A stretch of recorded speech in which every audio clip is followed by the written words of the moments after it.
Today, a new LFL team will add its name to the list by winning the 7th EMEA Masters title. Welcome, everyone, to EMEA Masters Finals, live from the Olympiahalle in Munich, Germany. I'm your host, Ginny, joined on the desk with GB, Jake, as well as our special guest, Tolkien. Thank you so much for joining. Thank you for having me. Let's have a conversation straight away about EMEA Masters. I love conversations. You know what? Everybody's excited, okay? Everybody wants to listen to what we have to say. But let's start off with the format of EMEA Masters, the changes we have. We have a lower bracket, a best of series. How are we feeling about those? I mean, much better. There's more teams playing, which is good for us, because my team was also allowed to participate, since there was more teams playing. And then we have Swiss stage, we have more best of fives, more series in general.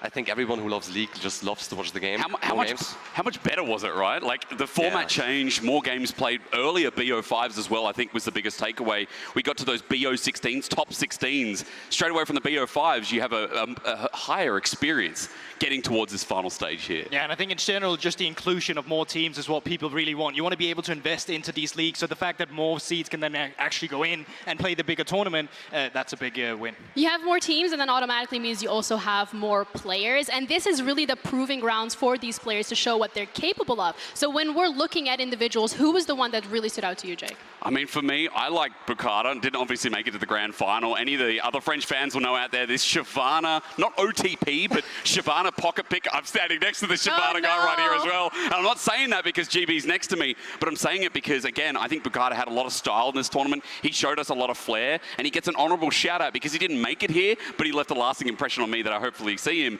on the biggest stage one day too.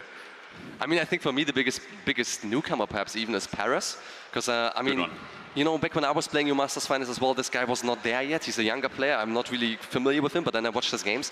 And what I found astounding, usually teams that play from it, and BDS is always ahead in early game, if they have a Hextech soul and their supports know what they're doing, you can suffocate the vision because they keep on resetting, keep on putting wards, and it's unplayable. And I think he's doing this much better, especially on Hextech Drake, than anyone else. And that's something newer supports technically or usually don't do. You know, my favorite part about him as well was that I think he was the best engaged support in the tournament. This dude was one of the best Rels I've seen, even in competitive play.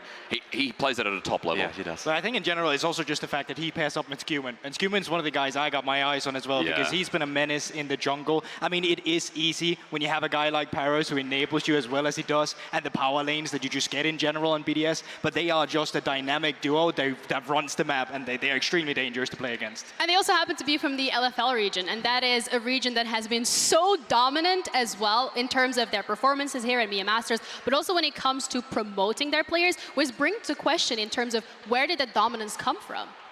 I mean, good question. I mean, in spring, the Prime League won, right? So Eintracht Spandau, unfortunately not here, I guess, but we have 3 German players.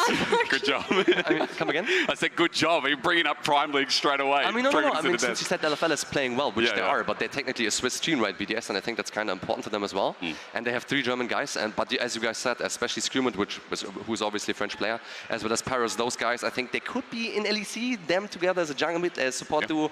They are probably better than some LEC duos. I mean, I don't know if you guys would tend to agree. Spicy We're not going to name drop anything. We're not name dropping anything. I was just saying, and yeah, I mean, obviously I'm a bit biased towards the boys because Rika is an ex-teammate of mine, back from 2019 or something. And I think especially Rika, he's like a kind of guy who, if he didn't go to LEC so early in his career, it would have been better. You know, give him more experience playing EMEA Master stage, and then it's probably better for his career in the long shot. You know, 5 teams make it to quarters, just to interrupt there, Ginny. 5 teams made it to quarters as well, by the way. That depth of talent you're talking about, that's kind of insane. Like, that conversation goes on forever. Yeah, let's highlight that even further by looking at the bracket particularly and how exactly we got here, because you're talking about 5 LFL teams making it to those quarters, but I mean, at the end of the day, there's only 2 left. So thank you so much, Jake and Tolkien, for joining us. But My pleasure. I'm going to have to throw this one to you in regards to these finals, in regards to the dominance that we're seeing from one particular region. Yeah, absolutely. I mean, I still big shout out to the Italian region with Mochko as well, making it to quarterfinals. They've been trying to consistently push the limits of what that region can do as well. But it's still the others, right? You got Turkey who came in. It's Spain as just Heretics with that Seoul team that had to power through all the LFL teams. And honestly, it was just an impossible task. So here we are, 2 LFL teams in the finals in EMEA Masters. And here we are on the desk with Dagda and Medic. Thank you guys so much for joining. Welcome. Thank you. It's great to be here. Yeah, I'm very excited. Merci beaucoup. Yeah.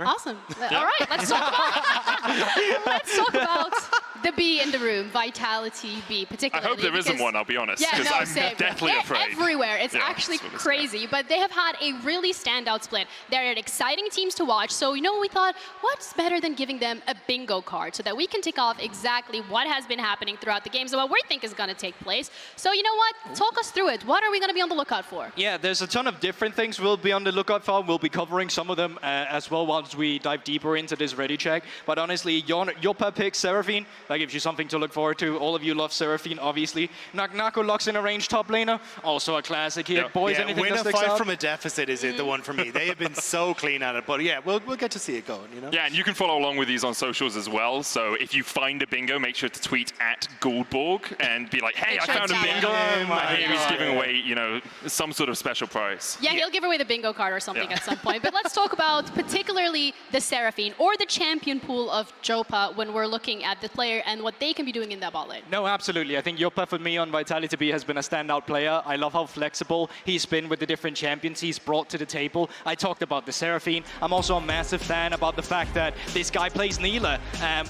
while I don't think the champion's an S-tier champion or anything like that, it's just the fact that he is so flexible in terms of what the team needs. You also see the Jhin in there in terms of getting that follow-up engaged. He will do whatever is needed for the team. Do you need me to be a strong side carry? Cool, I'm a strong side carry. Do you need me to play a supportive role? I will do that. And honestly, he's mechanically gifted as well. And I think that's why when we look towards Vitality.Bee, they have been so successful, as you kind of already alluded to, in those later team fights. And that is kind of where I'm going to be focusing my eyes, because when you've got these great performers in the AD carry position in mid lane as well, it feels like they are masters of setting up for team fights around objectives, getting the side lanes in position, being able to get mid control, and then lean that into river. There's so many times where I'll just watch them and they're bullying people out of the positions where they've already set up at the objective first, and it's creative TPs like this, great early thought process on how they want to approach these, that is setting this team up for success. Yeah, and I think when you talk about that creativity, that ability to find flanks in team fights, you can't look past their top laner. Nagnako is just, he's such an eclectic guy. I love the way he sits on stage. He's so laid back, he's basically in bed. I love his champion pool as well. Expect to see Varus with Lockett first this weekend, if it's allowed through. You like the Cassante? You're a fan? I mean, I'm a fan of anything that has a Q that's 15 mana, that has 17,000 effective HP, can dash around fights, you know? Makes Any sense. bruiser, tank, mage. Anything that He's tilts blood Showmaker DK, so we basically. have a better chance is better for us. Exactly. Yeah, that makes so much Exactly. sense. Thank you guys for the explanation. But looking at Nagnako, looking at that champion pool, it also has a direct impact on how he plays the game and importantly, how he comes out with the statistics and considering how we've got here. Yeah, I think part of his playstyle is about being bloody, being aggressive in the lane. You can see here 13 solo kills, but also 23 isolated deaths. So when he flips the coin, it's kind of, you know, 60-30 against him. But when that 60-30 doesn't 30% make comes up, 100%. But it works 100% of the time. Okay, that's you know what? We're here to talk about League of Legends, not about maths. But it's so true. I'm a doctor, not a mathematician, damn it. yeah, all right. Either way, we have Lore, who actually did catch up with Agilis as well as Nagnako ahead of their game backstage. So let's see what they had to say while laying down, maybe.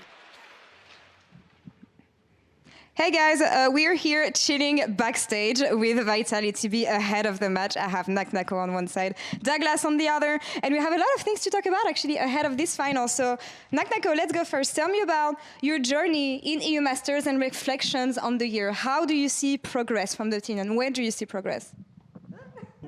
This is kind of hard. So in EMEA Masters, I think we started good with 3-0, then we lost to GK. And our bracket was kind of easy to go finals, so we kind of got lucky, and here we are. Yeah, that's going to be tricky. I was about to say, Douglas, you mainly faced off against teams that you knew from the LFL, especially for quarterfinals and semifinals. How much do you think that it helped you refine your style and also arrive in the best dispositions for finals today?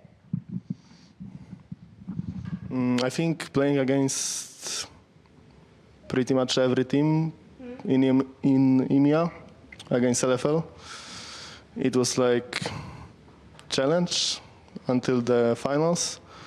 I think, of course, BDSA are the best team out of them all. So it was like a test for us. And for today, I think our scouting was pretty good, and we will be well prepared against BDSA. How would you define Vitality's identity? Because what we see from your run at the EMEA Masters is a lot of different picks, what people could call messy drafts, but I do feel like it makes sense for you guys. Well, I think for sure we cooked up a lot of drafts, like playing 3 ID carries with not much front line, and we still managed to win games with those drafts. I think for today, it's another specific game plan against BDSA, but cannot say much. Okay. I hope we're gonna show it in game. I'm really excited, and I love talking about everything that's in-game related, but I do feel like there's an outside of the game aspect that's going to be important today. And I wanted to check, actually. It does feel comfortable. It is comfortable, but how can you play like this, honestly? How is it comfortable to play like this? I have to take my monitor close to my face and look towards me. And I have to lay my legs so it's more comfortable. And my arm has to be full direct, and mouse doesn't matter, kinda. Douglas, you're not joining us, you don't want to chill, you don't want to take part in... How can you focus when you see your top laner like this and you're just like trying your hardest to jungle on the other side? Well, I think if he enjoys playing like that, I don't mind. He's good in game, and I hope he keep it up for today. Yeah, I mean... Surely throwing the opponents off, honestly, when you see the opposing top laner just like leaning like this. Any last words, any remarks before I leave you guys? Bee, you have amazing bees on your cheeks here, supporting Vitality, of course. Hopefully the fans can buy them. Yeah, I think the new emotes that came out lately are worth to buy, and I hope you should try it yourself in-game. Try the emotes in-game, try this position outside of the games. Guys, thank you so much for the interview. Best of luck today against BDS Academy. And Ginny, over to you. Thank you so much, Laura. But I think really what we need to highlight here is the position in which this interview was done, especially because that chair is literally ready to go. I mean, the question is, how is that comfortable? I mean, he just explained that to you throughout that interview. He gets his legs up, he's laying back, his monitor is in a perfect position. You think it's a joke, he plays like this. You're gonna love it later. But yeah, Nako, what a beast. Yeah, and also I like the social marketing that they're going for the new emotes that they have, you know. I'm not really sure if they were promoting them very, but, you know, they're there. Yeah. I mean, they said you should get the Vitality one because everything else was maybe not as up to par. But either way, this is Vitality, and I feel like there's a lot of confidence coming out of them. I think as well the addition of Douglas and just having the team come up with a couple of cooking, as they said they've done. I'm looking forward to seeing that. But they're going up against BDS Academy, and this is a team that, if we're talking about the favorites coming into this, they also get a bingo card, of course, but they literally went 3-0 against Heretics in the semifinals. Literally nobody could stop them. That looks a great shot. Yeah. What's your favorite, Medic? This one. Get reverse swept! Too soon! Too soon! I can't see, can I? I mean, personally, I really enjoyed the Get First Dragon because it definitely feels like they have a really strong game plan on, hey, we want to try and focus on our objectives coming into this. And I think that's where we'll see a lot of that from BDS Academy because they are just such a bot-focused squad. I also like the Jenna gets counter pick. We're going to be talking about that later, but also a guy that will really take a lead whenever he can get it. Yeah, there's also an Assus in there as well, but no spoilers for later. There's a lot of spoilers on there, but a lot of things to look forward to. But something that really captures the heart and soul of BDS in general as an organization, not just you talking about the getting reverse swept, but also the moments that they have. They're funny little quirky things. Yeah, I think something we've seen in the main BDS squad in the LEC and in BDS Academy is the joy that they have as a team together, right? We saw the entrance videos from main BDS, and now we see the winning videos coming out from BDS Academy as well. And I think you see, when you have teams like this that are obviously just really enjoying playing League of Legends together, they tend to be much more cohesive. BDSA as a squad are incredibly cohesive, often on the, well, most of the time on the same page, right? And winning out fights because of their ability to multi-man coordinate battles. So I think that joy is something we'll see reflected on the Rift today. Yeah, you're talking about having that synergy outside of the Rift and having it on the Rift, and we're seeing that a lot with their setups when it comes to these objectives. Yeah, and I think a huge amount of that is the synergy between jungle support. I think Skewman and Paris have been instrumental to the success of this team, and they've come in with a very easy to execute game plan. Play around bot lane, get the bot lane ahead, They then open up so that then you can get Paris on roams, you can start to link up with Skewmont, gank for mid, start to look for these areas of pressure, specifically around that first dragon that we were talking about. And then once you get into the mid game, well then it's just easy. You've already got this really fed AD carry who just wins out the push on mid lane, and that opens up Skewmont and Paris again to play for these 2-3 man skirmishes where they're finding all this success and then leaning into these mega team fights where BDS Academy are just so fun to watch. Exciting things ahead, I think, as well, that aggression that we're seeing from BDS Academy. Looking forward to how Vitality is going to be able to stop that and hold them down in their place. But there are multiple players on this roster here, GB, that are really scary. Gen X, another one that we need to be on the lookout for. Yeah, honestly, and Dagda, you were talking about lanes with priority. Pretty much all of them does have that when we're talking about the laners of BDS. But Gen X has been instrumental in their success as well, with how well he's holding up by himself in an isolated lane up in that top side. He's got some of the best stats of the tournaments. He brings out the wacky champions. He's got some great blind pick potential also just with the Renekton. He just feels like the most complete top laner of the tournament right now. Yeah, he's got the Vayne counter pick, and I'm pretty sure the second I said that, Eric went, oh. It was just like, oh, no, this is not the... He does not want anything to do with it. So there's definitely a few funky picks in there that you got to watch out for. Ranged champions? Oh no, disgusting, terrible. But either Imagine way. 80 carries, you know? They're not that strong anymore. But either way, Laura is ready, and she had to catch up with Gen X as well as FLICKR ahead of their game. So let's see what they had to say, hopefully in more normal positions. Thank you so much, Ginny. We're back in the coaching rooms this time around with BDS Academy. I have FLICKR on one side, Gen X on the other.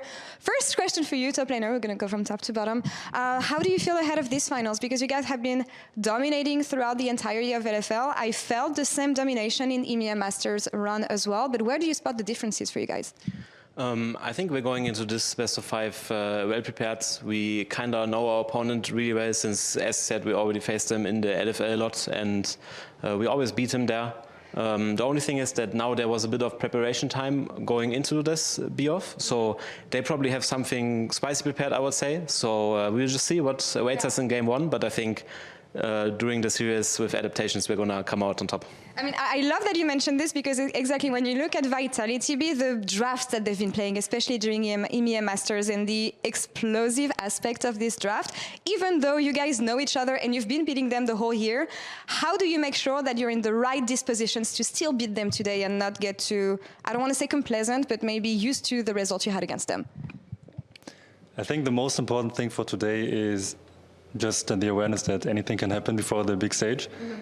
It's the first time for me, and I'm not sure for Yannick, but probably for the rest of our team, to play in front of that big of a stage. So nerves might play into the game. There might be some chokes, there might be some misplays. Like, just try to not get too worried about those mistakes and keep looking ahead. Because if we just check the stats and the facts, we should be coming out on top anyway. Are you looking forward to play on stage? And if so, did you prepare yourself mentally to the fact that it's going to be a huge arena in Germany, of course, for you guys as well? But yeah, how are you going to make sure that you're in the best mindset for that? For me personally, I would say that I'm trying the exact opposite. That, I mean, with everything and the media going on and so many people in the big stadium, it's easy to think that this is a really, really big game, right? And there's a lot on the line, but at the end of the day, it's just another League of Legends game. You play what you love, you do your best, and try not to get distracted. And it has been a strange but great year for BDS. I know that you keep on piling up titles this month from what I've seen, so you need this one as well. But there was kind of a curse, I feel like, with BDS when I think of the LEC lineups. You guys always falling short, but how do you make sure that today is going to be different, and what does it mean to you actually to make it to EMEA Masters Finals? Usually when Kidui goes into a team, he always wins them a trophy when they're like kind of trophyless. So that's our man that will take care of that. And yeah, going into finals, I'm very excited. The question you asked, Rika, as well, with the crowd, I think playing in front of big crowds is always so fun. And then especially that is our home crowd makes it even more special, since so many friends and families here. It's like very important to me that we perform and yeah, have fun on stage. You know what? Let's talk to the crowd directly, actually. Is there anything you want to say to the German audience here today in Munich to cheer for you? In German or? Whatever you prefer. prefer? German is fine. Okay, actually I do it in English. Thank you guys so much for coming and supporting us throughout all the year. It's not only for this day, but for the whole time. We can really feel the love and appreciation. When we went as a team through hard times or good times, it's always good to have fan support.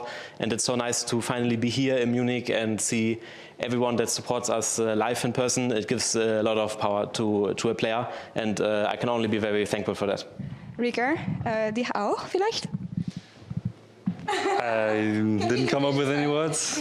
Yeah, I can just mich an Yannick anschließen. Thank you everyone for coming and yeah. Guys, thank you so much. Best of luck today. And Ginny, back to you. Merci Laure, bonsoir à tous et bienvenue à la finale de la LFL. Oh, wait, actually no, this is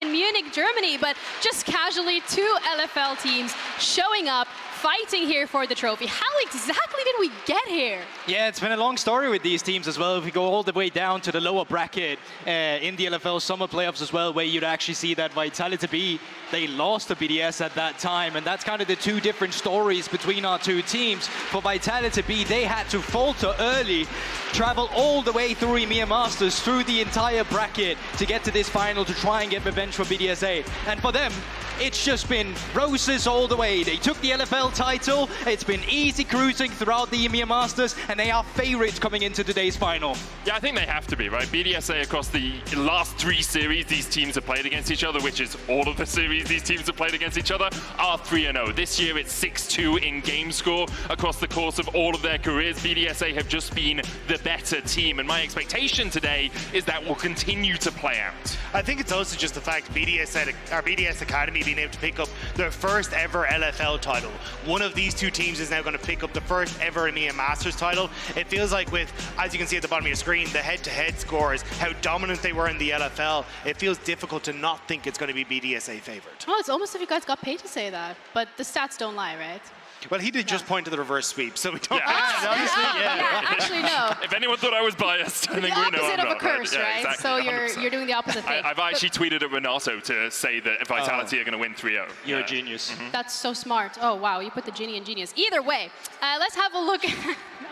Let's have a look at both of these teams when we've already discussed the players, but there are individual matchups that could genuinely make or break how this is going to be played out. Genex as well as Nako here are at the forefront of that discussion. Yeah, I mean, if you like Mirwin in the LEC with wacky picks coming out for top lane, you just have a look at what we've got covered for you here today. I mean, there's a Varus, you've seen it before. We started seeing some more Nasus as well, but it ranged top lane galore. They got a bigger the blind pick facilities as well with a normal Ornn and Renekton, but these guys love to get counter pick, just get a beneficial matchup in that top lane. And that's why I think red side is going to be so important in this game. Even coming into it, Vitality.Bee selected red side, so they are hyper aware of already this fact as well.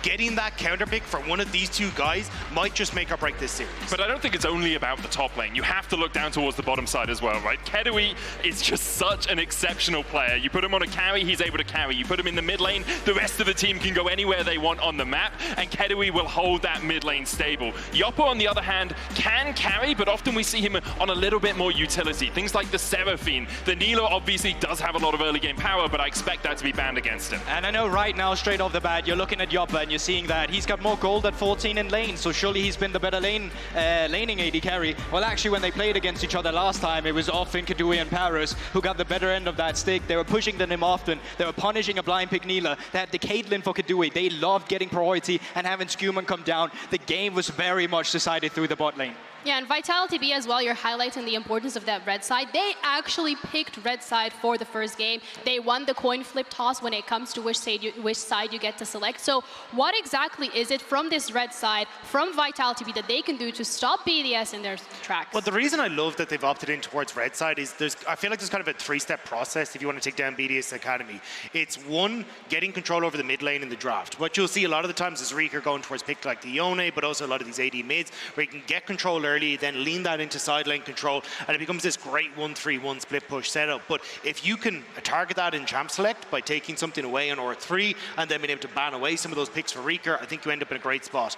2 is then control the bot lane. Like Medic was already alluding to how strong Kadui's been. We've been spouting about Skewon and Paris working incredibly well together. So try and control that bot lane, and I think the way you do it is the third part of that. Try and find these counter-engaged junglers. If you can get something like a Maokai or a Zyra where just punish that aggression that we constantly see from BDS Academy and just say, you cannot enter this point, we're going to find you, we're going to put you in your place, and then lean into that later portion of the game where Vitality.Bee find their success at objective fights. I think they're all good points. I just think it's become so difficult to make all these work at once. I think for the mid lane in terms of the bans, you can only really get rid of so much for FLICKR, and that also just goes to the growth of that mid laner. We used to know him for only being with the control major, struggling to get that champion pulled through. That's not the same guy anymore. He's been bringing out a tons of different mid lane picks, and I think it's going to be really difficult to say, oh, we're just going to take this away and now he can't do anything, because that's not how it works. And I think it's important not to overlook how much there is to prove for some of these players, right? Genax previously in the LEC looking to get back into one of those LEC top spots. Rika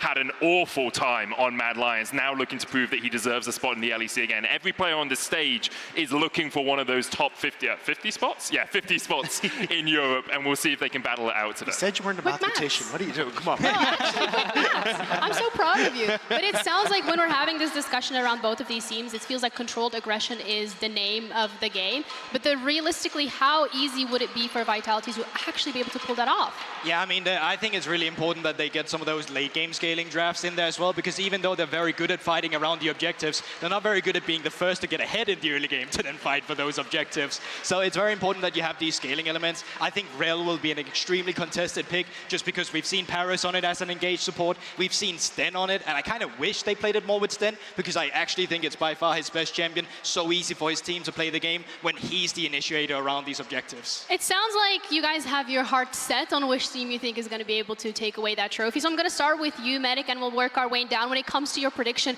who do you think is going to be lifting that trophy, and why is it BDS Academy? I think you have to remember that Vitality have incredible team fighting. They're really good at battling from behind. You've got Stend, who's very good at engage. You've got Chayak, who can really control the mid lane. You've got Naknaka, who's going to bring out these eclectic picks. They have a lot of power as a team. However, it's a 3-0 to BDSA. Wow, you had me in the first half. Yeah. I thought he was just going to bring out the reverse sweep at the end. Same. But no, I mean, it's hard to not agree with it. I think the early aggression is incredibly difficult to control from BDS Academy. And Vitality.Bee, yes, they have some good team fights, and they have brought it back from major deficits. But I still think we're going to see the same as LFL 3-1. Yeah, I mean, I'm wearing the Vitality stick as well, right? But I'm going to have to take it off because I'm also... Well, he also said purchase them in-game, and right now I'm in real life, so this doesn't go. But okay. It's still the fact that all these things with the objectives and the fact that BDSA just have these, they're basically just 5 prior lanes with the way that they're working off their roles. It just becomes so difficult to play off it. They have just been dominant. I think it'd be incredible if Vitality.Bee would be able to pull it off, but based off everything we've seen, I'd have to go with BDS. I feel like I'm gonna have to sit here and say Vitality is going to win, but I think to balance it out. But I feel like I, as a singular person, is not going to balance it out. So Dagda, hypothetically, Vitality pulls out all the stops.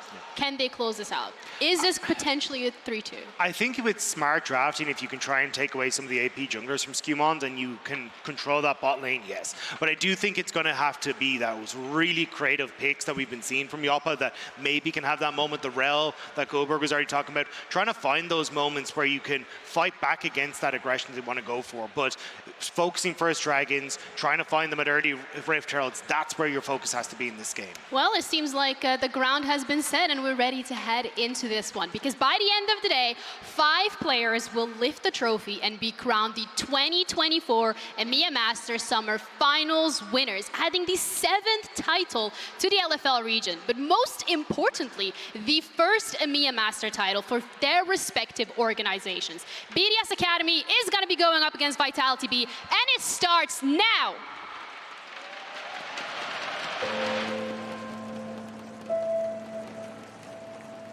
This is the first time my parents come watch me. They made everything possible to come, so yeah, I'm really happy. Playing against the crowd in such big stadium is a dream, especially for a final in EMEA. We have a really good group. I had good groups in the past as well, but this one is kind of special because we are also playing really good. So yeah, this is the best team I ever had.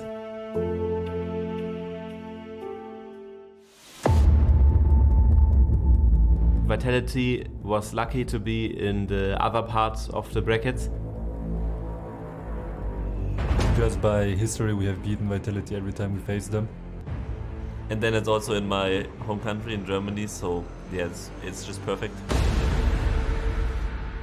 Wir sind hier zu Hause, wir sind hier, um zu gewinnen. I took down Legolas, Handsome D, Jezu. I don't think Edo is gonna be a problem. I mean, honestly, I feel like they are only good when they pull off cheese champions on bot lane. I think we are for sure one of the strongest teams to ever play in the ERL because we don't really have any weakness. We only have like things that make us special. I think Paris is the most hyped support in ERL, but I want to show that I will match him and beat him. My relationship with Yopa is really deep. We are friends more than teammates, and all these years we are playing together make us stronger and stronger. So we will be a strong bot lane to face. If I win, I believe I will show myself better. My teammates will show themselves better. And I think everyone in the team deserves a list spot for sure. A few months ago I was playing in LEC on stage, and right now I'm going to play on bigger stage. I miss that, and this is my time to shine again. Okay, I know that people talk a lot about Parus and Skewmont being on another level, but this time you need to go through me. But we came into this tournament in summer knowing that we are the best team and nobody can stop us from getting the title. Vitality never won any trophy in League, so it's time to make history. I think just purely based on individual skill, they have no player that is matching ours. I'm gonna defy the expectations in the final. We know their weaknesses and we know how to beat them. Being the underdog is not a problem, and we are here to win. Vitality.Bee, they will be going to Munich. They will be facing off BDS Academy. BDS, they know where they're going and they better start brushing up on their German.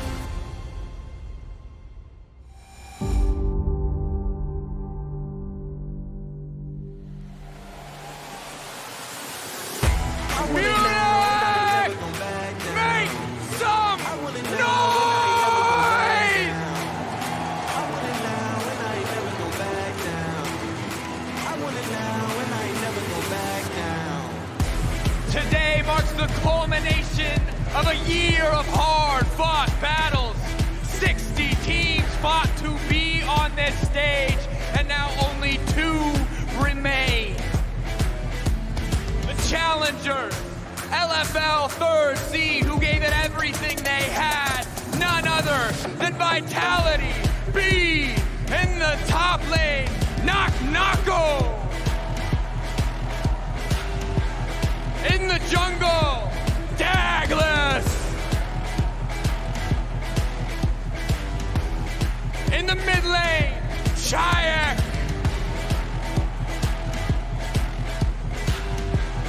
AD carry, Yopa. Support, Sten. But can they surmount an opponent who breezes through opposition? BDS Academy. In the top lane, Chedax. In the jungle, Skewmont. In the mid lane, Rieger. AD carry, Kadui. Their support, Horus.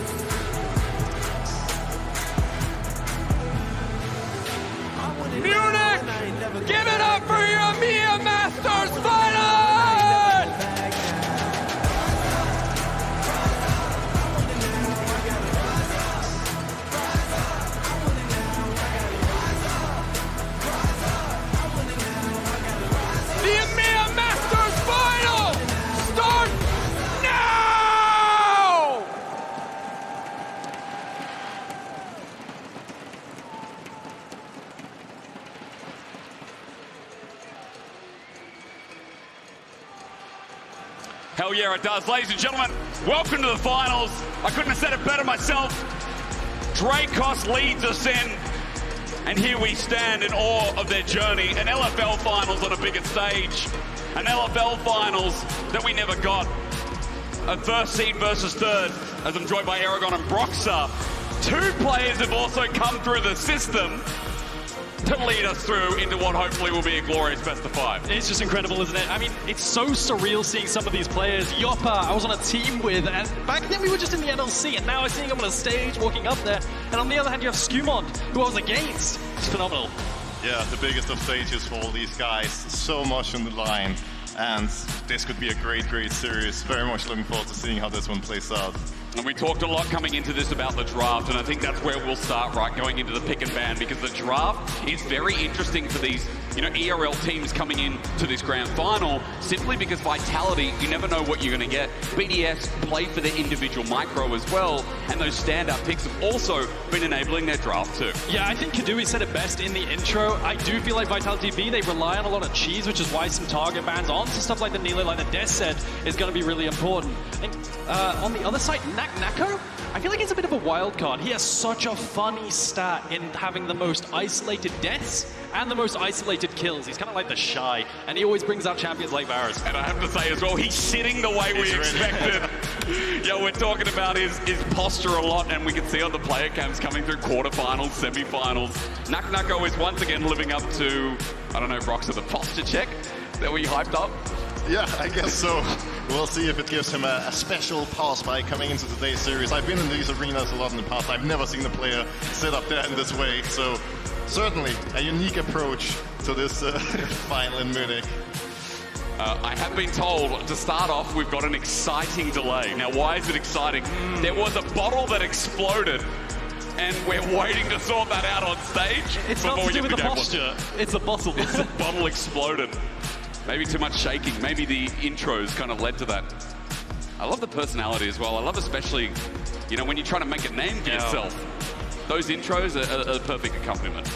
Yeah, and I mean, I think this moment, the game delays, there's going to be more of these surprises, something that catches the players off guard. And, I think this is a really key factor. They all know the pressure's on. They all need to be ready to adapt throughout the series.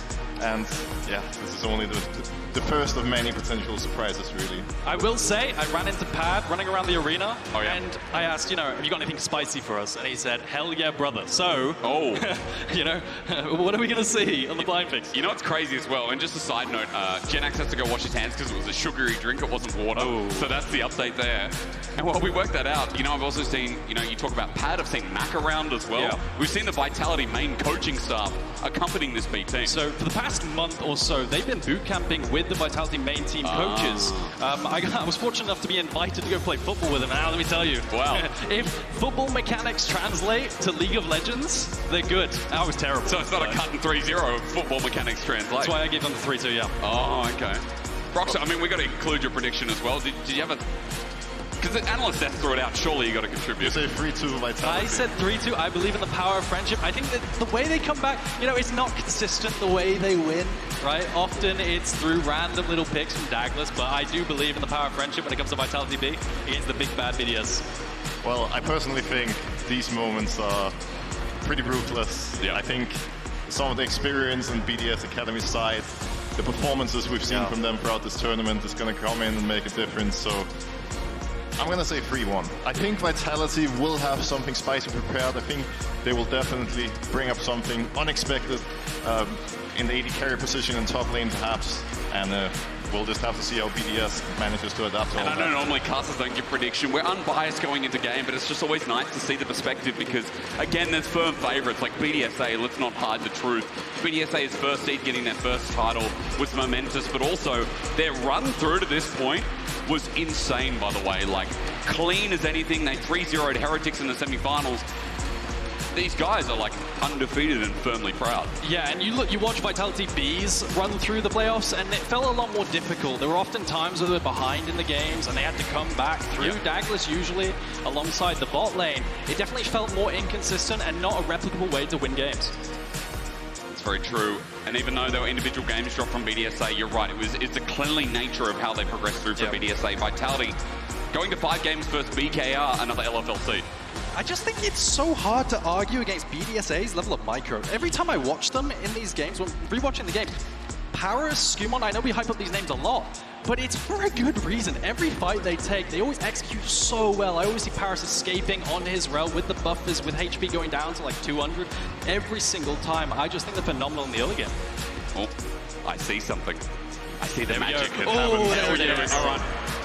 Let's get into Big Band, ladies and gentlemen. Thank you for waiting with us. BDSA Vitality.Bee. Now, we were told, again, it was the red side choice from Vitality.Bee. When we talk about these strange drafts, these 80 carry flexes, things like the Seraphine popping its head in, I think this will be an interesting draft, to say the least, for game 1.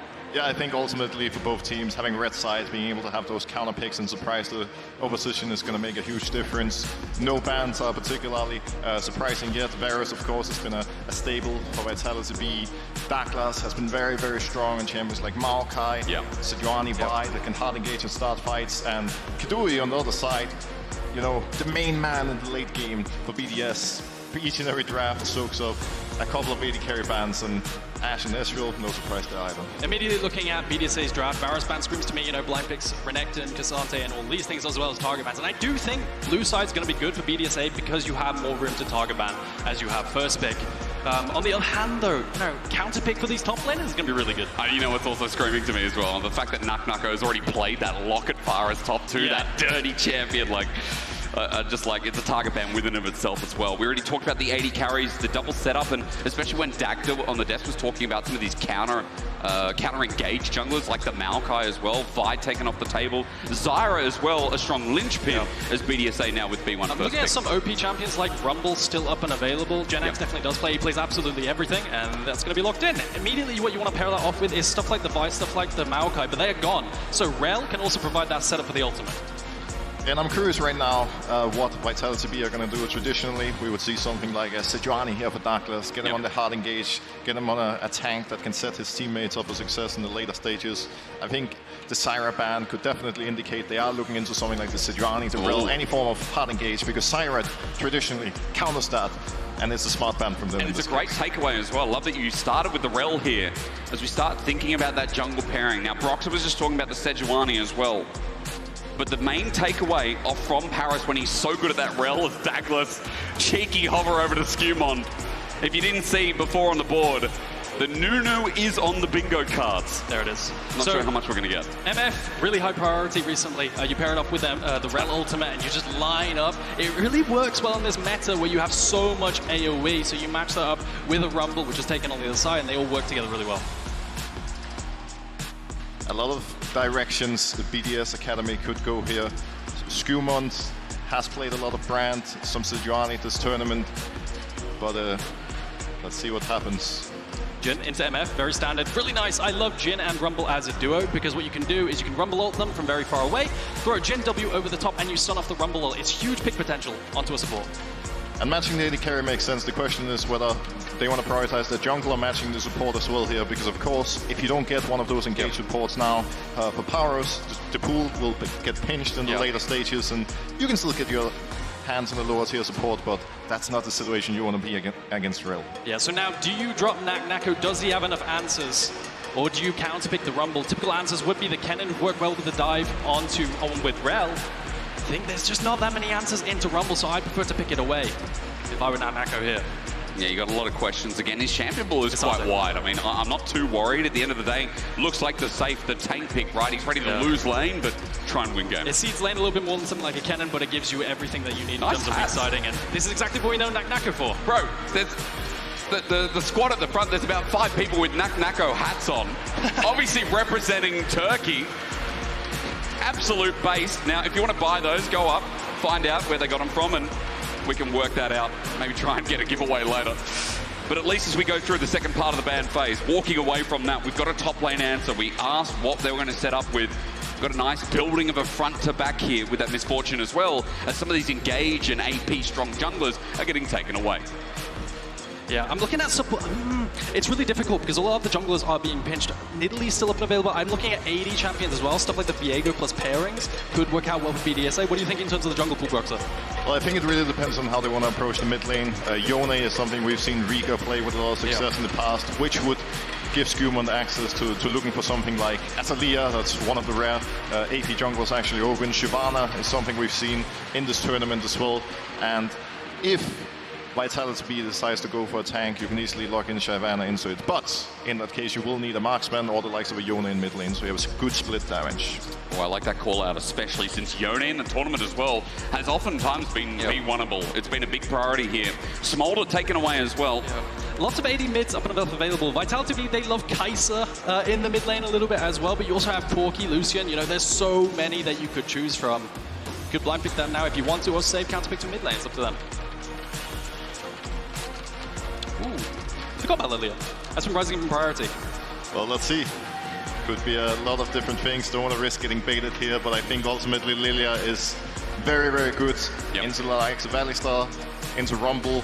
You have fantastic team fighting. Another champion that can set up the Misfortune ult and make sure that she's going to be successful in mid and late game. And a champion that at this point, with so many junglers being gone from the pool, doesn't have any actual real counters. And now it's up to Skumon to showcase to us. There it is.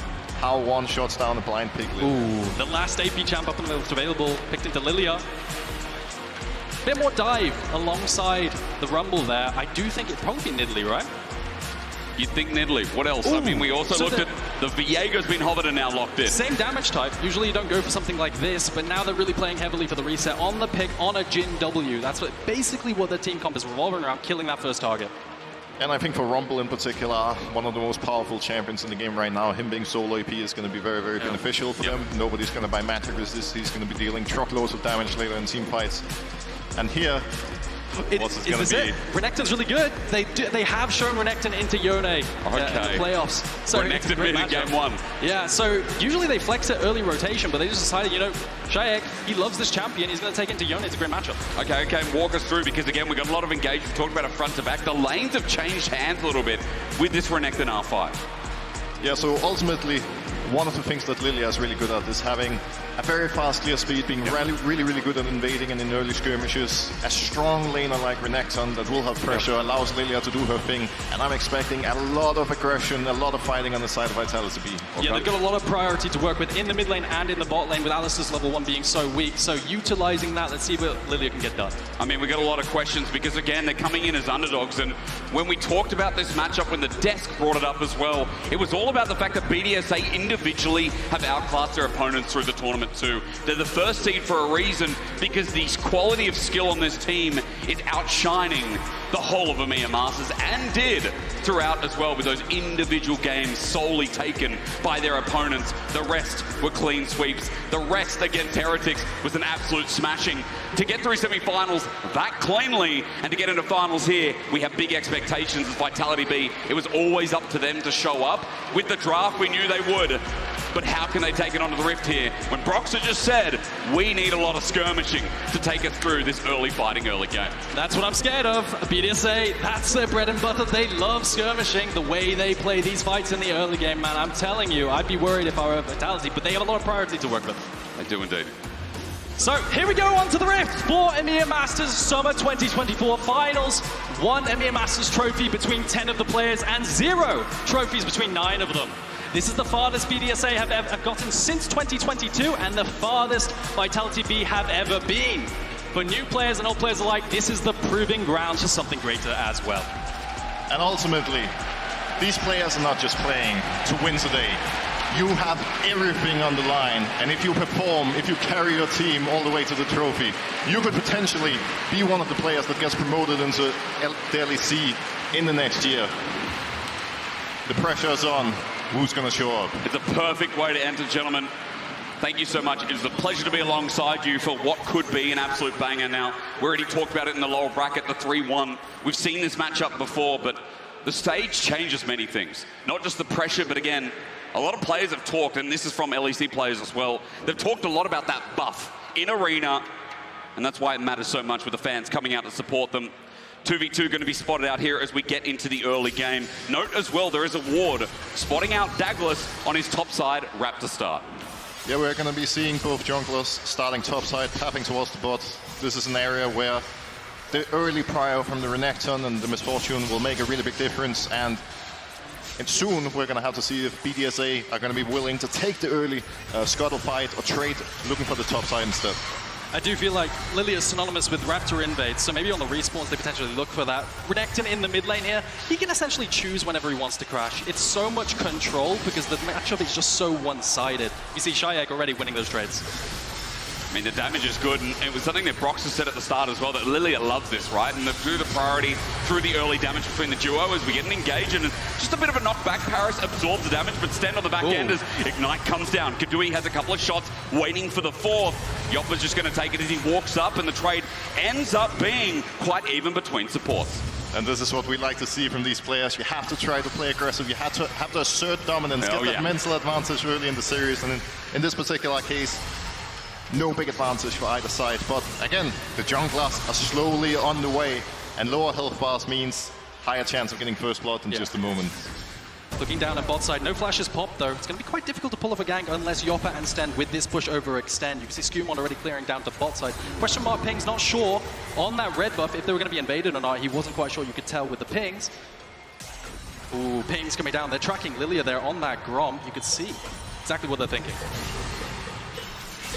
Well, I like that BDS bot lane tries to play aggressive here, tries to get the push, and Rika fighting back as well, knowing that in 15 seconds from now the bot scuttle is spawning, and if the lanes are not willing to fight back, you will simply have to give it up. Skumon quickly finishes his clear, comes into the river early with the bot push, establishing control, and it's going to be a bit scary for Vitality.Bee to face check this. Vitality.Bee, they didn't manage to get the crash, and now they've kind of lost priority. You see trying to move in as a 3-man.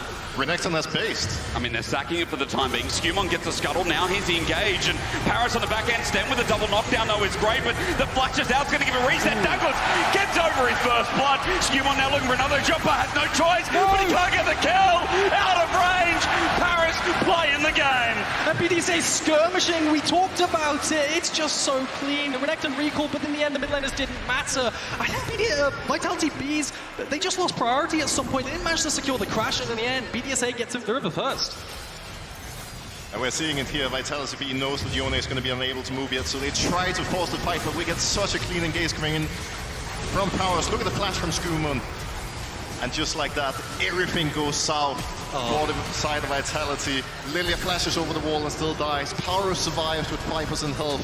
What a disaster. No flash Yoppa as well. That could be a regank if they want to go down that bot side after that full clip of Skumon as well. And as well, when we just came into the series talking about the individuality of BDSA, they strike first, they strike fast. It's like watching Cobra Kai all over again. BDSA with kills where it matters when we talk about Kadui's carry potential, and more importantly, one on Skumon on this Viego. Big early start to BDSA's series. You can see as well the mentality Rika has. It's really interesting. Picking up a Bramblevest in this matchup, it's going to delay his spikes massively because of how well he scales with attack speed. But he's determined not to let that counter pick rule the lane. Anti-Renekton. Yeah. I respect it. Bramblevest Yone is not something we see commonly, but at the end of the day, it just goes to showcase how much respect you have to pay to that Crocodile. And now, I mean, Rika really has played an incredibly impressive laning phase. You're not supposed to win the early game. You're not supposed to have so much dominance on Viego in this matchup, but he blinds it for a reason. Yeah, not quite in threshold there to flash forward, but you can see, I think Yoppa's going to have a really hard time in this upcoming skirmish. You see the invaders coming in already. Douglas pulls the Gromp into the bush to make sure that he doesn't see on that ward.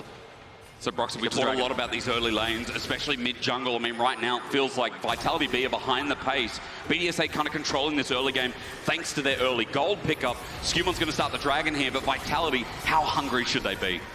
It's very, very difficult for them to contest this fight with Renekton still having a very low health bar and following the play very slowly. But then again, he hit level 6 now. He does have the ult available. Engages there. Shayak was already low. He flashed away. Vitality.Bee getting cornered, drawn away as Skumon has already picked up that first reset. He doesn't have a Heartbreaker, but the Shattering Strike lets Shayak know that there will be no more play. Now, Vitality are finding themselves in a difficult position. You're almost 2,000 gold down, 6 minutes into the game because you overforced fights twice. Yep. And ultimately now, they're going to have to prove to us that they have a stop button, that they know how to take a step back, you know, kind of recenter themselves and play a bit more defensive. Because ultimately, you don't have to force these fights. Just take it slow, take some deep breaths, set up defensive vision, wait for BDS to overextend, and then you're going to have your opportunities. Yeah, and you can see the confidence the BDS are playing with because they know that Yoppa, you know, if he ever gets caught by a Jin W or something like this, he is just instantly dead. They turn on to stand and he falls. Now, Skumon, curiously, going to be pushed out of mid here. I mean, they do, and out of the river here, they do have Shayek on this Renex, which is Spike, but I figured maybe with Genax's Rumble, they could play for these grubs. Regardless, so small lead to Douglas here. This was a really good read from the side of Vitality.Bee, striking back. You can see it here in the mid lane. Sadiak, much better position on the Renekton, higher level than Rico. Yep. And this is what we need to see from the Renekton. Use that mid lane advantage to help your jungler, allow Lilia to invade and get some pressure as well. Of course now, being this far behind in both the jungle and bot lane, it's going to be a little bit trickier than earlier, but still, you have to look for it. Yeah. Just have to do it more safely than before. 2v2 in the mid lane, it's going to be a little bit rough. I feel like Rika, he's gotten through the worst of it, and that Bramble Vest can make him very neutral in the mid lane, especially with support shadowing. If at any point BDSA want to go for this dragon, it definitely is theirs at this point. Yoppa still can't step into the river without that flash. It's going to come off cooldown in 20 seconds. And the jungler is recalling. So Douglas, not here, going to be free. I mean, it's still good to talk about BDSA in the early game. As you said, they could do it any time they wanted. They've already taken the objectives up on the top side, or at least try to get some equalizing factor. Vitality are holding on to those two grubs right now as Dragon's going to be taken, smited out of range. An easy pickup here where BDSA continue to scale through this early game. Yeah, it definitely is a Vitality.Bee grub draft. I think they've got to put everything into getting these grubs in this 2 minutes 50 seconds time. True. Hold their ultimates, hold their flashes, and try to play for them, because that's really their only win con alongside side laning. I do think this comp is on a bit more of a timer than the other one.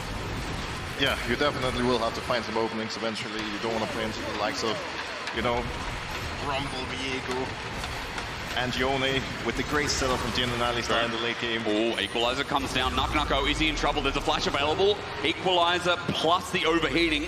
Genax not going to overcommit either. Nucko walks away with low health bar. And keep in mind, both of the junglers on bot side right now probably going to remain there for a little while. There's no TP for both top laners, so Genax has full control of the lane and can continue pressuring this Cassandra. So Nucko, he was a little bit scared, but invade comes through. Douglas managed to secure it. It is nice, at least a small win for Vitality.Bee. As this blue side jungle has been constant invade after invade. BDSA just won't get out. Wave on the side of Vitality.Bee, just holding. It's going to be a little bit safe. Shayek really struggling here.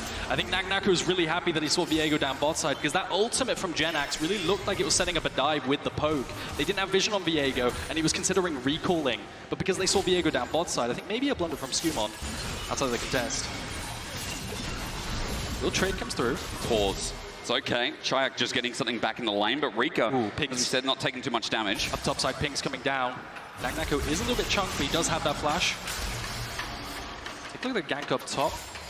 Void Grub's up in 1 minute and 20 seconds at this point. We're going to need to see how both teams set up for this objective, because this is going to be an important one, and most likely where we get the next massive fight. I really like this roam from Varus, coming to topside straight out of base, placing all his vision so that BDSA is going to be in a great position to control this objective. Now, Kadui still pushing out the bot lane while we see the early recall and rotation from Yop and Sten. Already a swap coming in. Nucko is going to recall and go catch bot wave, because that slow stack from the Jin there's going to crash and someone has to catch it. But now they're bringing up their bot lane to that grub fight so they can be strong and match. They're really committing to this. Even the wave they're coming out from the Jin ultimate, it's going to be a big fight up top. I think Jin can recall here now as well if he wants to. Perfect. That's a lot done. I mean, Rika, we just keep going back to mid because there's constant trades. It gets a little bit hairy this time, but that's because Paris is there. No extern with the Steel Tempest as Paris gets engaged. The Dominus now burn before we get towards the grubs. 25 seconds, and it matters because now that's a cooldown down for Vitality.Bee. And you said it right there. No Renekton ult available for this fight. But with that being said, Vitality has managed to get control through the top lane. Rika, flags on, good engage, and he's just going to die. Douglas takes him down, and that's an easy way to take the grubs from their hands. And that's exactly what they needed. The single target burst of the Empowered W. No Renekton ult, but he had the Fury from it beforehand. Base checks the books. Rika getting a bit too close to danger. I don't think it's over. You're right, because Skumon wants to go on in. Paris is here as well, but Vitality.Bee have numbers for now. Genax joins in with Equalizer, back up and available, and Kadui, even without the curtain call, still has the range over the wall. I'm looking as well as Rika's about to join on in. Nako has TP as well, they're coming through. It's double as well as Equalizer in the pit. Jobber is zoned on out, he can't get near. His curtain call, or rather, the bullet time flies through, but Drowsy in the nick of time. BDSA burning down a little bit as a face shield. It's only a one-man. It's a fight on multiple levels. Where are we going? But BDSA know they've got Google Maps open, and they're getting there on time. Vitality.Bee, they get 5 grubs, but what was it? It was not worth it at all. They all fall. The only one left standing is Sten. What an absolute stomp from the side of BDSA. They found the perfect engage and just completely steamroll Vitality.Bee, who are now finding them in a position being 3,000 gold down. Break this down, this was absolute chaos. So yeah, at the beginning of this fight, you know, you had the pick onto Rika, but both teleports up on the left available for Nako and Rika. You can see the flank position coming in. Yoppa is stuck in. It looks like he gets a great ultimate, but you can see instantly Douglas falls. The flash forward from Genax, it one-shots him.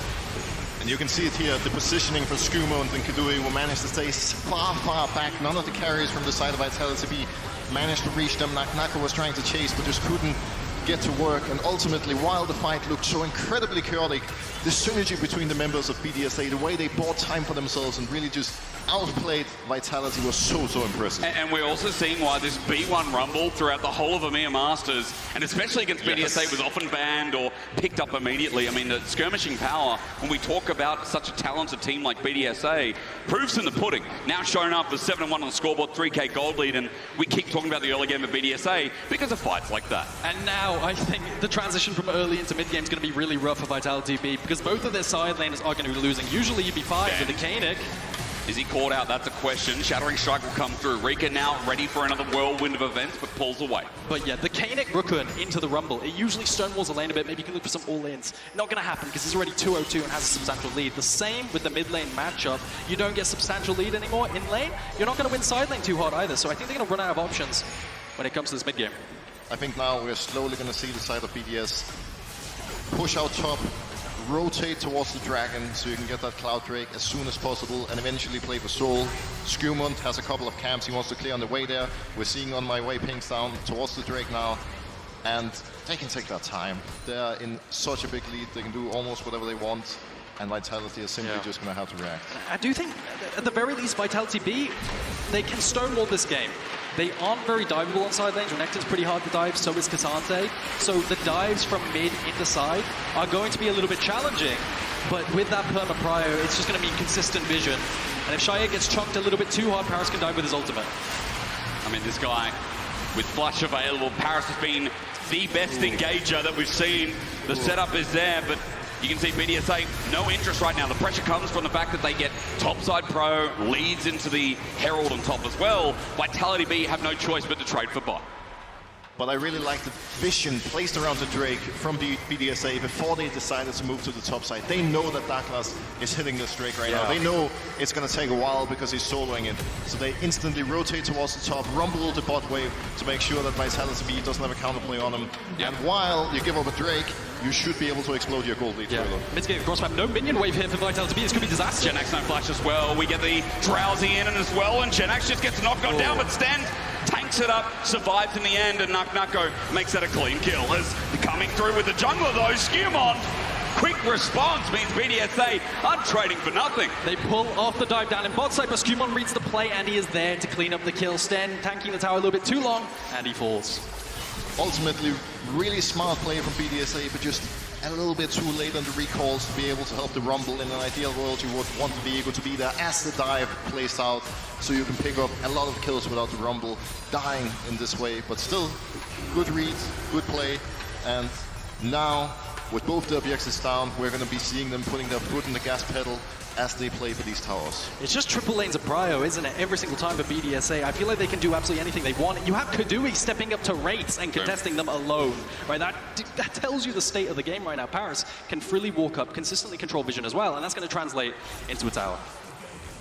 Look at the mid lane items right now. We're seeing a black cleaver for Renekton versus Bramblewest and Bam Scepter for Yone. But despite that, because of the mid control, because of Powers constantly hovering top lane. Renekton still is scared and unable to walk up. And with that, BDSA still get the first two. Paris doing such a good job shadowing the side lanes, meaning that Rika can just farm up to his spikes and be incredibly comfortable.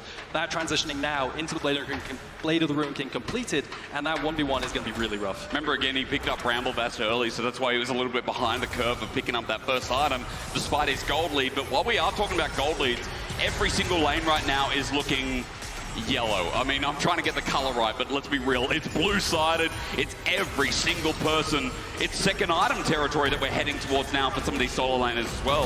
With Genax picking up another Haunting, guys, with even the 80 carrying Kadui that we talked about with the slingshot, feeling pretty good about his chances now as we approach the next fight. Maybe in 2.5 minutes with next Dragon spawning, with Baron also coming on the map. At the very least for Vitality.Bee, they're on, they haven't stacked that many Dragons on the side of BDSA. You've got time. You're going to lose these outer turrets and maybe take some chip damage onto your tier 2s after a little while, but for the most part, you're not going to lose the game immediately, which means you're going to be able to scale up for this front to back that you have, for Daggers to farm up, to continue to full clear, and eventually have this AoE wombo combo with the Misfortune and the Rel. So that's kind of what you're praying for with Vitality.Bee for that win condition. Right, perfect engage, perfect setup. I'm hearing it. Because again, Vitality.Bee going to be behind the items, 3k gold lead, 3 and a bit. Keeping track as we approach this mid-game, and BDSA start getting more proactive with these deep roams as they clear out more and more vision. Something we highlighted, I know that's been highlighted about BDSA, being very on top of the map state and keeping up to date. Take a look at bot side now. BDSA really trying to play for this tier 1 turret. You see Paris roaming down from mid because of all that push. Yoppa can never walk up to clear waves. So they're really trying to hang on versus the consistent minion chip damage as well as the autos. 2 minutes now on both the Baron and the third Drake spawning. Not the most beneficial Drake for any of the two teams yet, and this is one that Vitality.Bee could easily give up if they don't want to take the risk fighting yet. Ultimately for them now, they need to just buy time for themselves and get the 2 item spikes for all their champions, and then slowly they will be able to fight back. Let's pause a second. Nucko at the front of this though. Stand again with the Shattering Strike. Skumon thinks about it, looking for the stun, but the root up is great, and Douglas is about to burn down. Paris waits for him to come out, but he can't move. He's stuck in place. Shock and awe in this Game 1 Grand Final. And they were holding the turret so well with Vitality.Bee, but in the end, that Rumble equalizer on to Douglas, forcing the stopwatch into the kill afterwards. It's going to blow this game. At the very least, this bot lane tower wide open. That was absolutely heartbreaking to watch. He had flash up the entire time, good but one, they were able to heartbreaking. Very good. They were able to CC, or rather layer the CC so well that he just had no chance of getting out. And with that, really good siege from the side of BDSA, who now have exploded their gold lead to 5,000. And they're able to recall with Drake spawning in just 40 seconds. Yeah, I just think it's so difficult, right? Because you're going to wonder what your option is. And if you're in the Vitality.Bee comms, it's definitely, guys, let's just go top. Let's give up. It's only second Dragon for BDSA. Let's go top and play for that. But BDSA, they could send some numbers up top side and defend the tower as well. So there's going to be no crossbow available to Dragon if BDSA choose not to give it over because they're so far ahead. At this point, the only play you have is just set up defensive vision, sit back, wait for BDSA to make mistakes. At some point, you have to hope that somebody is going to walk out of position, like we saw on Rika in the mid lane. Try to find those trap plays, try to set up those opportunities. And right now, by setting up some vision around the top lane, not only do they set themselves up to attempt taking the top tier 1 when BDSA goes for Drake, but they also have a high chance of finding picks. I think you're looking at a potential overstep into a choke, into that big wombo combo.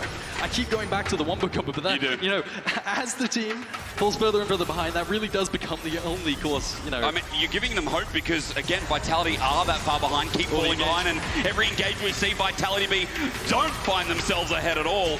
There's good damage onto Stand, and it's denied until the curtain call follows through. Joppa loses his Bloodthirster, flashes away as well, with more damage to follow suit. Look at the TP down bot side. There's an engage coming through. Nako's down. I mean, there's good damage as well. These are soul laners burning him, and whether it's the Rumble, whether it's the Yone, whether it's the Equalizer, whether it's Skumon flying through, Nako's dead meat.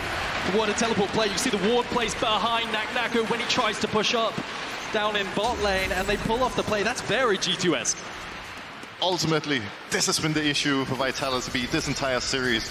Their over-aggression, the overextensions, all these plays that they don't have to make. They need to sit back, they need to be more patient, or BDSA will just continue to explode their gold lead even further. And what I love as well is it's partly because BDSA don't let them sit and be be patient, right? BDSA always looking for the next play, always looking for something else. Sleep does come through, but Paris is there to defend. Stan makes a full engage with the Magnus Storm. It's a two-man, but Rika's surviving for so long. Look how deep Shayak has gone. Look how deep Paris is. Is there more to it? Vitality.Bee getting something, and that's good. But as BDSA look to disengage, it's only one kill for now, while this Rumble has fun in the top lane. Flash invested to find the kill onto Rika. They're going to be able to get back and defend top lane tower as well. So not much lost on side Vitality.Bee, and just a kill picked up. So that's something.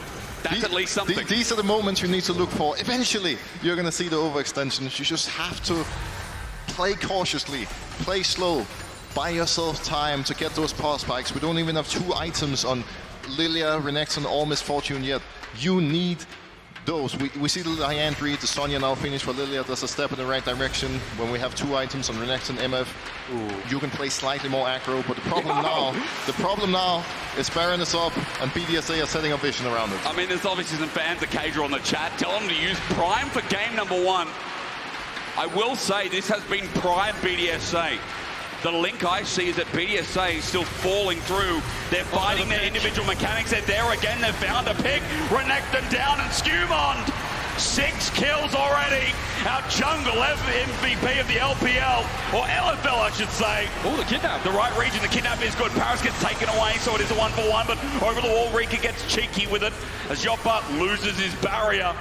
LFL much more prominent when you look at that. A 1-for-1, you'll take it. Nako kind of saving the play there, taking the Alistar over the wall. But there's the pick potential we said from Kadui's Jhin.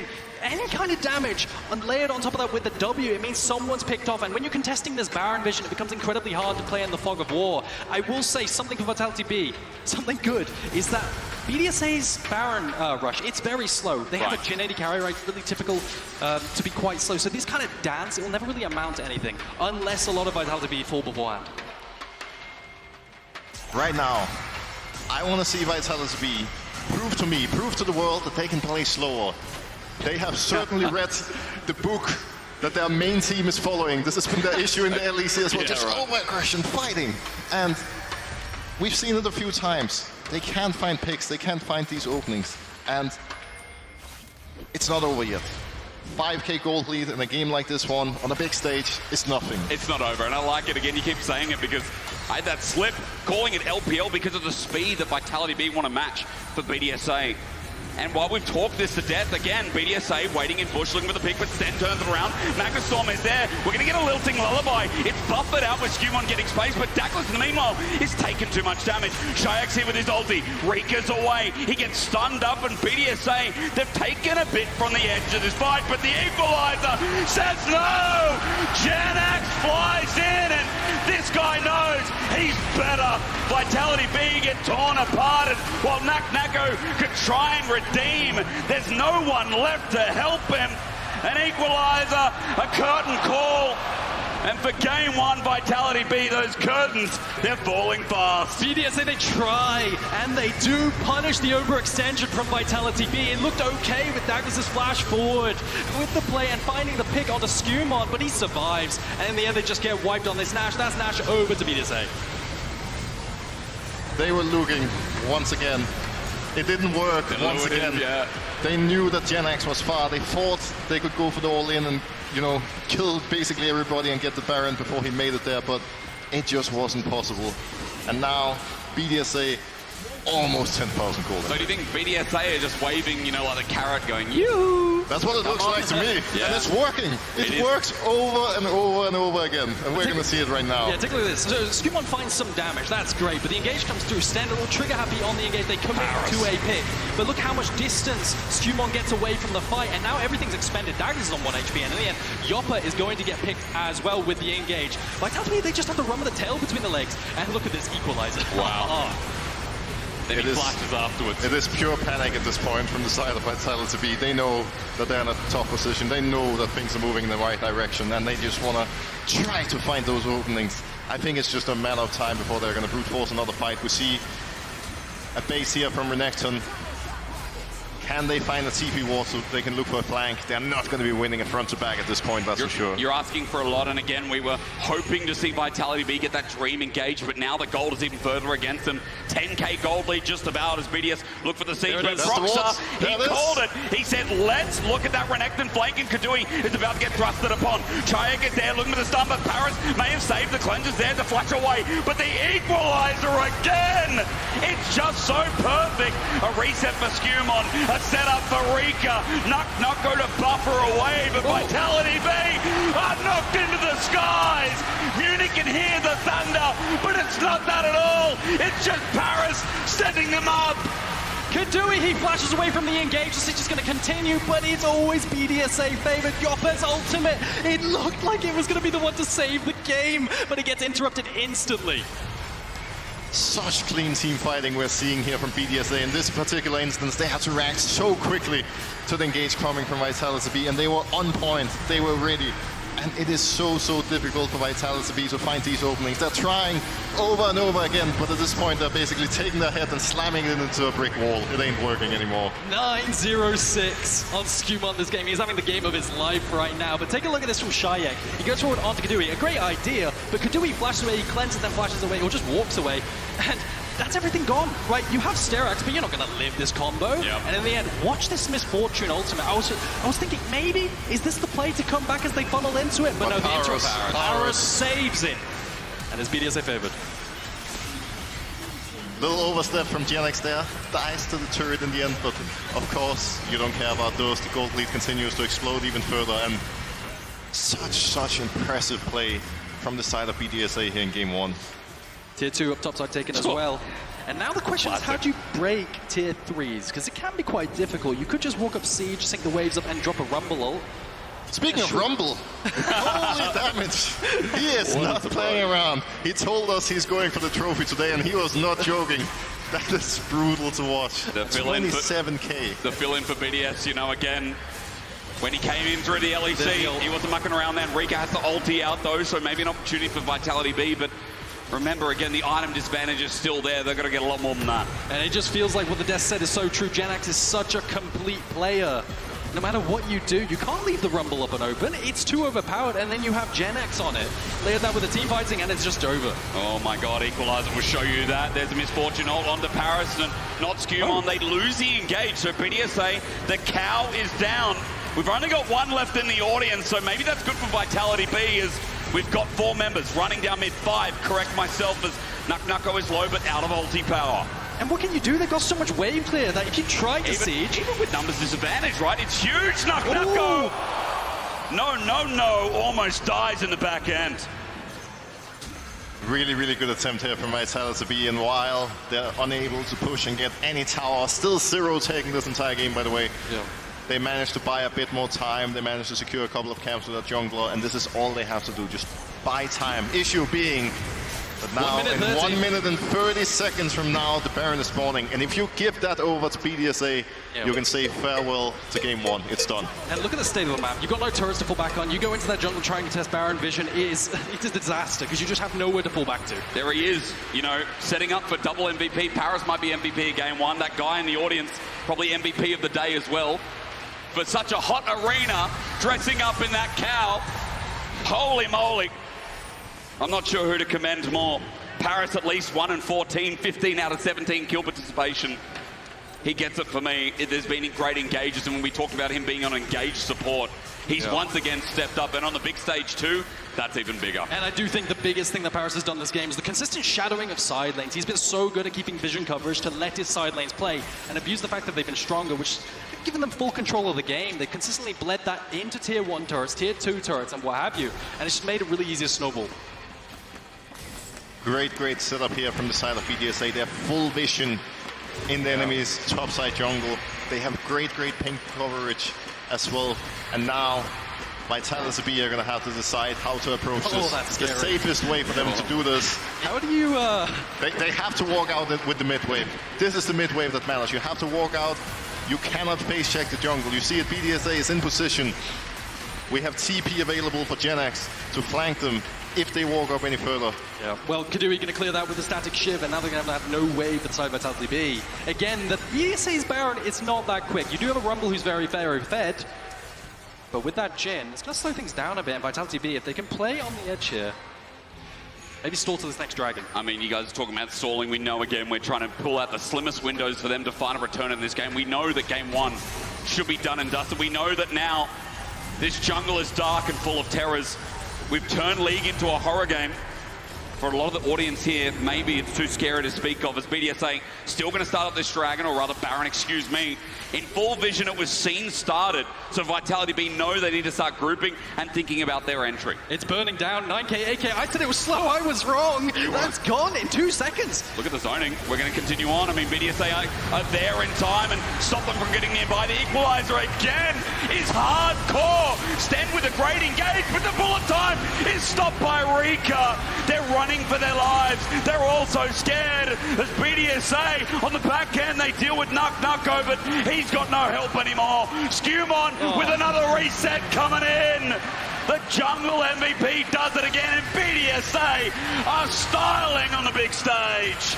Incredible zoning from Powers, incredible Baron finish and turnaround from the entire side of BDSA. They're showing to us here in the first game why they've been so dominant in the LFL, why they've been so dominant this tournament, and man, have they lived up to the expectations. The first seed doesn't muck around. Broxer, you're on the money. They live up to expectations, and they do it so damn well. BDSA with game one in Munich are rife with power. Skewmon showing us exactly why he was LFL Finals MVP. 12-0-7 on the Viego. Pulling off a massive win for BDSA. And it wasn't just him as well, right? Paris, an insane game. It's what we expected. The jungle support of BDSA are just that damn good. And I think on a mechanical level, Vitality.Bee can definitely match them. But ultimately, it's the macro, the team fighting, the decision making, where it's gonna, they're gonna have to do some work here backstage, because as a team, wow, BDSA at all other level, incredible. And it's so difficult, right? I thought red side, it would be the edge for Vitality.Bee. You get some funky counter pick, or something like that. Maybe they're gonna mix things up, go on blue side, take away a pick. I don't even know. It was such a blow out of the water. Yeah. But again, we know that Vitality.Bee, the good thing is it's a hot arena. But the good thing is they can change up draft. They've got a lot of diversity. And so as we go to a break, hopefully Vitality have something else in the water. And we know they do, to bring out for the rest of this series.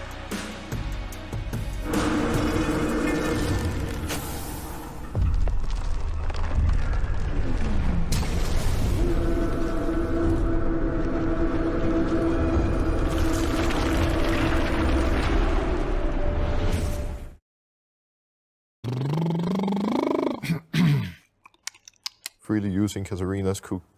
Kindred cautiously cooked Kit Kat cupcake. Kindred cautiously cooked Kit Kat cupcake.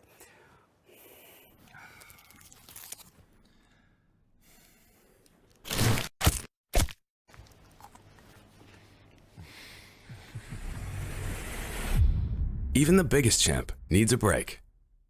Kindred cautiously cooked Kit Kat cupcakes. Carefully using Katarina's cute cookie cutters. Ooh, I'm on it. I'm ready. Let's go.